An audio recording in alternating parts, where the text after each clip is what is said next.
It is a massive project that will literally change the way the Grand River flows through downtown Grand Rapids. For years now, we have heard about plans for restoring the rapids. So will it actually happen? News 8's Emily Leonard has our story now in progress. Ever met anyone from out of town who asks you, are these the Grand Rapids that Grand Rapids is named for? Well, in about a decade or so, you may be able to answer that question with yes. Our river used to have this amazing roaring rapids that ran through the heart of our city. And, it was 150 years ago, it was silenced with the dams.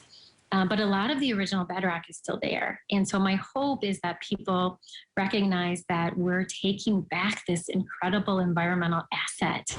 Swimming, boating, fishing, whitewater rafting in downtown Grand Rapids. The details of what to come are flashy and exciting, but there's nothing rapid about a project this grand.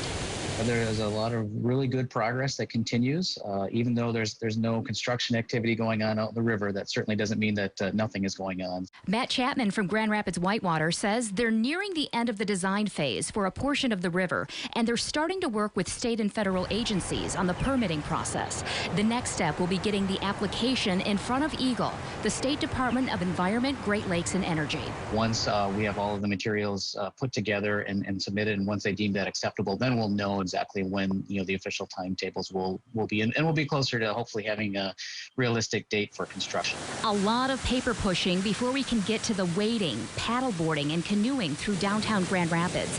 Chapman says it's not uncommon for a project of this size to take 15 to 20 years. It's often difficult to very clearly articulate the partnerships that it takes and the investment that it takes to build over time from many different sources in order for this work to take place. The restoring of the Rapids project will spill over the banks into the River for All effort. Parks and Rec Director David Marquardt says there are 6 sites that will be points of access for the heavy equipment used in the river restoration. River for All will build those sites back better. So that plan really identifies ways in which we can better connect residents to the waterfront to have more of an interactive experience with the river once it is restored. Things like creating larger event spots and connecting trails that will run along the river. Ideally, we want the entire trail to be connected all the way from Lake Michigan up to the White Pine Trail. And we want people to be able to do that seamlessly through the heart of our city.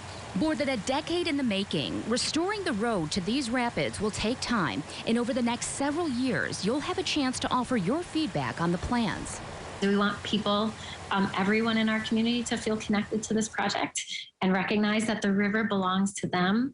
These public spaces belong to them, and we want to make sure that that they really feel a part of what is being created.